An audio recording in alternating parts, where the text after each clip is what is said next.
Right, guys, today is the day 4 of our creative bees class.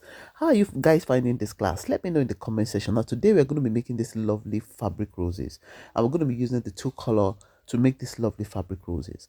Now I always tell my students that there is nothing you cannot do if you put your heart into it. So you're going to be using a satin ribbon to do this. We've been using gloss green ribbon for the first 3 days, so we're going to be using satin ribbon. Now all you just need, you might not really know the dimension of the satin ribbon you need, because this ribbon you might need to make it bigger or smaller as you desire.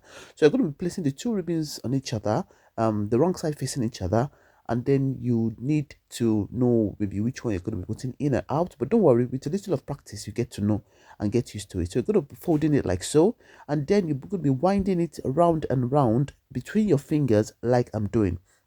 I need you to watch the tutorial very well. You can see the middle that I've created, and you're going to be twisting and turning.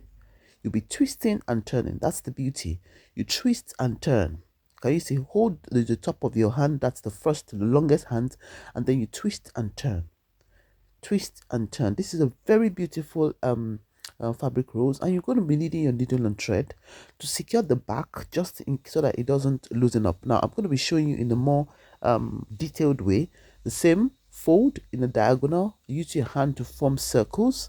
Twist and turn. Twist and turn. Can you see? Twist and turn.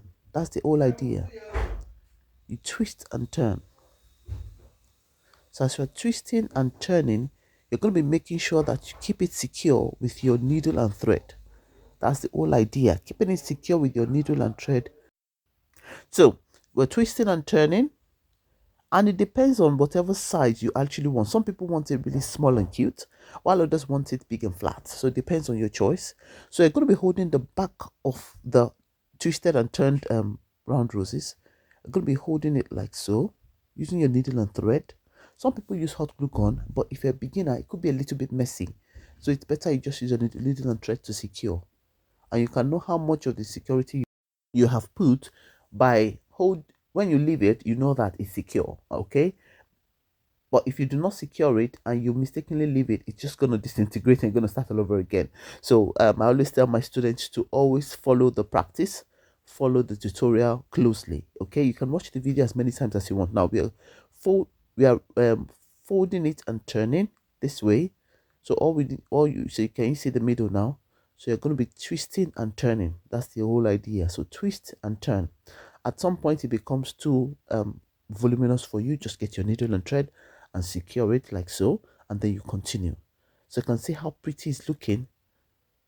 So as you're trying to twist and turn, you're increasing the diameter. If you notice that I'm increasing the diameter by the turning, so that we can have it getting bigger and bigger. Okay, that's the whole beauty. You'll be twisting and turning, and as you're turning it, you're increasing the diameter, and that gives you your fabric roses getting bigger and wider. Now the two colors is a variation. Yes, you can do one color, you can even do three colors, but these two colors just makes it beautiful. Something for Christmas, something for New Year. Now if you really want to learn about how to make fabric roses, hair accessories, we've got a creative bees masterclass coming up in February. This is going to expose you to over 50 different designs of hair accessories and fabric roses, and it's going to be a wonderful one because I'm going to be teaching you how to move from being a total beginner to being a hair accessories creator or producer and a full professional. Yes, and that's all you can do from the comfort of your home with all the resources and materials that are readily and easily available. So send me a DM Creative Bees, and I'm going to be sending you the link to register. Again, classes start in January. Now I'm almost through. This is the size that I want, twisting and turning. So I'm going to be showing you how to finish it up. Now this finishing requires a bit of skill. Yes, so I just want to make one or two more, and then I'm going to be closing it up. And you see, like that. So like I said, it depends on the size you want. Either you want it bigger or smaller. It depends on you, but it's just the same technique that you're going to be adopting, and that's it.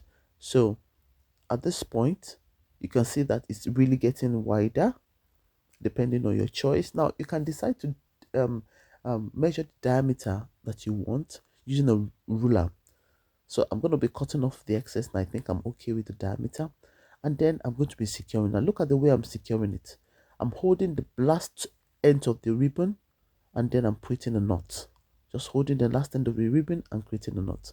Now I'm cutting the excess thread, and I'm going to be using a heat source to secure that remaining part, and then this is what you have. This is so beautiful. This is, you can make it small or big, like I said. This is so pretty, and you can use it for, you can use it for adorning fabrics, adorning bags, shoes. See you in my next video, and make sure you send me a link, Creative Beast, to join the class